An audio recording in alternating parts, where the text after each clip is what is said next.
बिस्मिल्लाहिर्रहमानिर्रहीम। दोस्तों अस्सलाम वालेकुम।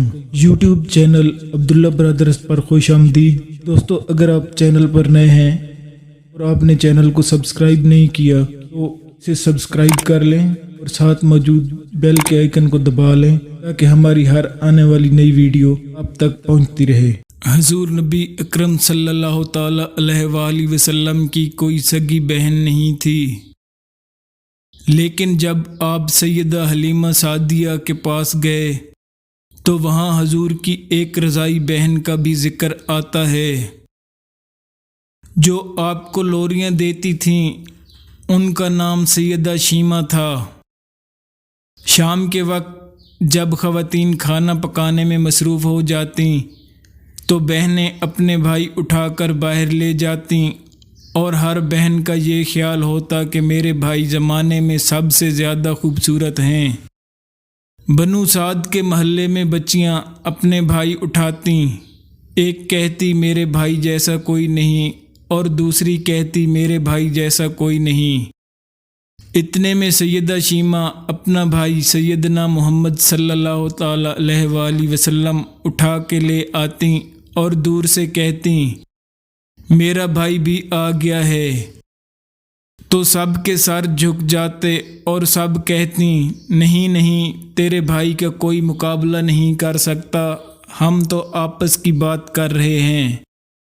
सैयदा शीमा हजूर सल्लल्लाहु अलैहि वसल्लम को अपनी गोद में ले के समेटती और फिर झूमती और फिर लोरी देती जिसके अल्फाज कुछ यूं हैं, ऐ हमारे रब, मेरे भाई मोहम्मद को सलामत रखना, आज ये पालने में बच्चों का सरदार है, कल वो नौजवानों का भी सरदार होगा। और फिर आप झूम जाती। फिर वो ज़माना भी आया, हजूर सल्लल्लाहु अलैहि वसल्लम मक्के चले गए और सैयदा शीमा भी जवान हुई। उनकी शादी भी किसी कबीले में हो गई। हजूर सल्लल्लाहु अलैहि वसल्लम ने ऐलान नबूवत फरमाया। 13 साल का वक्त गुज़र गया, आप मदीना तशरीफ़ ले गए। जब गज़वात का सिलसिला शुरू हुआ तो जिस कबीले में सैयदा शीमा की शादी हुई थी उस कबीले के साथ मुसलमानों का टकराव हो गया। अल्लाह रब्बुल इज़्ज़त ने मुसलमानों को फतह अता फरमाई तो इस कबीले के चंद लोग सहाबा कराम के हाथों गिरफ्तार होकर कैद कर दिए गए। तब वो लोग अपने कैदियों को छुड़ाने के लिए फिदिया जमा करने लगे। कबीले के सरदार घर घर जाकर रकम जमा कर रहे थे। चलते चलते वो सैयदा शीमा के घर पहुंच गए जो कि अपनी उम्र का एक खासा हिस्सा गुजार चुकी थीं। सरदार कहने लगे कि आपका भी इतना हिस्सा आता है। सैयदा शीमा ने फरमाया हिस्सा किस लिए?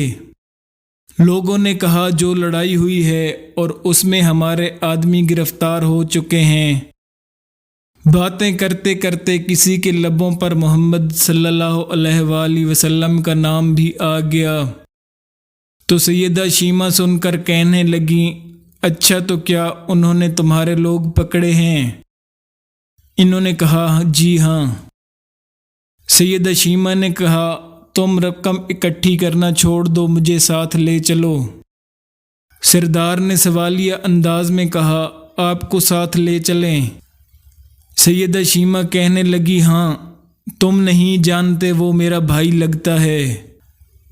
कबीले के सरदार के साथ जब सैयदा शीमा हजूर सल्लल्लाहु अलैहि वसल्लम के नूरी खैमों की तरफ जा रही थीं और सहाबा कराम रिज़वानुल्लाह अजमईन नंगी तलवारों से पहरा दे रहे थे, वो मदनी दौर था। सैयदा शीमा कौम के सरदारों के साथ जब आगे बढ़ने लगीं तो सहाबा कराम ने तलवारें सौंती और पुकारा ओ देहाती औरत रुक जा, देखती नहीं आगे कूचा रसूल है, आगे बगैर हुक्म के जिब्राईल भी नहीं जा सकते, तुम कौन हो? सैयदा शीमा ने जवाब में कहा मेरी राहें छोड़ दो, تم جانتے نہیں میں تمہارے نبی کی بہن لگتی ہوں۔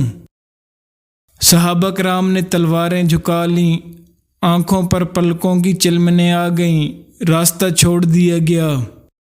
سیدہ شیمہ حضور صلی اللہ علیہ وآلہ وسلم کے خیمہ نوری میں داخل ہو گئیں۔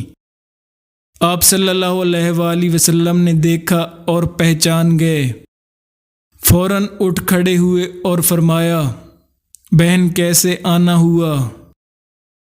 سیدہ نے کہا، آپ صلی اللہ تعالی علیہ وآلہ وسلم کے لوگوں نے ہمارے کچھ بندے پکڑ لیے ہیں، ان کو چھڑانے کے لیے آئی ہوں۔ حضور صلی اللہ علیہ وآلہ وسلم نے فرمایا، بہن تم نے زحمت گوارا کیوں کی؟ پیغام بھیج دیتی تو میں چھوڑ دیتا، لیکن تم آ گئیں، اچھا ہوا ملاقات ہو گئی۔ پھر حضور صلی اللہ علیہ وآلہ وسلم نے قیدیوں کو چھوڑنے کا اعلان کیا اور کچھ گھوڑے اور چند جوڑے سیدہ شیمہ کو تحفے میں دے دیے، کیونکہ بھائیوں کے دروازے پر جب بہنیں آتی ہیں تو بھائی خالی ہاتھ تو بہنوں کو نہیں لوٹایا کرتے۔ حضور نے اور بھی بہت کچھ عطا فرمایا اور رخصت کرنے خیمے سے باہر تشریف لے آئے تو صحابہ کی جماعت منتظر تھی۔ آپ صلی اللہ تعالی علیہ وآلہ وسلم نے فرمایا، اے میرے صحابہ، آپ جانتے ہیں کہ جب بھی میں قیدی چھوڑا کرتا ہوں تو یہ میری عادت ہے کہ آپ سے مشاورت کرتا ہوں، لیکن آج ایسا موقع آیا کہ میں نے آپ سے مشاورت نہیں کی اور قیدی بھی چھوڑ دیے۔ صحابہ کرام نے عرض کیا، حضور مشاورت کیوں نہیں فرمائی؟ آپ نے فرمایا، آج میرے دروازے پر میری بہن آئی، اس لیے میں نے آپ لوگوں سے مشاورت نہیں فرمائی اور قیدیوں کو چھوڑنے کا اعلان کر دیا۔